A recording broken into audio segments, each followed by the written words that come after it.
Kelompok atas dalam piramida ekonomi, mereka punya disposable income yang besar alias tidak terlalu terpengaruh dalam gaya hidup mereka. Memang biaya pengeluarannya naik dan pendapatan mereka turun saat ini, tapi tetap disposable income mereka besar. Kita ingin memetakan masalah dan kita akan memberikan solusinya. Namun kita harus akui bahwa ekonomi Indonesia saat ini adalah vicious circle atau putarannya ke arah bawah. Kita akan terus memberi saran walaupun dianggap mengkritik dan beroposisi. Tapi nggak apa-apa. Masa orang memberi saran dianggap ancaman? Namun saya tidak akan stop memberi saran. Tidak bakal.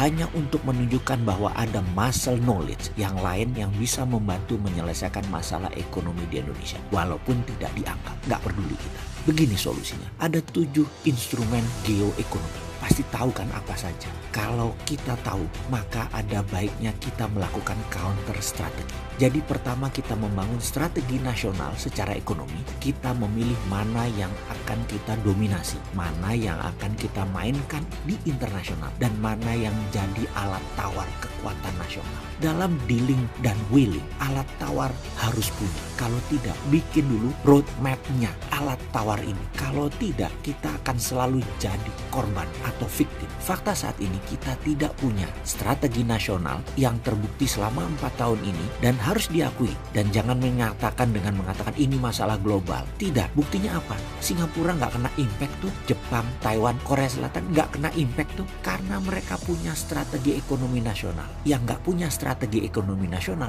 ya pasti kena masalah. Masalah itu disebut masalah global. Oke, kita bantu bikin. Kita bantu dengan mengingatkan para pejabat. Ada 7 geoekonomi instrumen. Sudah tahu kan? Oke, kita lanjut. Kita jelaskan sedikit. Misalnya, kita semua tahu dalam 5 tahun terakhir, Rusia mematikan gas dari Rusia ke Eropa lebih dari 3 kali. Demi mendapatkan harga murah barang impor dari Belanda, Belgia, dan Inggris masuk ke Rusia. Dan produk gandum dan wine Rusia harus diambil dengan harga tinggi oleh Belgia dan oleh Belanda. Karena produk Rusia itu dipajak tarif tinggi oleh Belanda dan Belgia. Strategi mematikan gas tersebut itu adalah salah satu geoeconomic instrumen yang Rusia pakai. Atau misalnya kita semua tahu, Cina 80% energinya adalah impor seperti batu bara, minyak bumi, dan gas. Impor dari luar Cina karena Cina nggak punya. Karena itu pemerintah Cina akan mengubah strategi energi nasional Cina, yaitu di tahun 2025 26% kendaraan akan harus jadi mobil listrik, di mana sumber baterai harus dikunci menjadi milik Cina.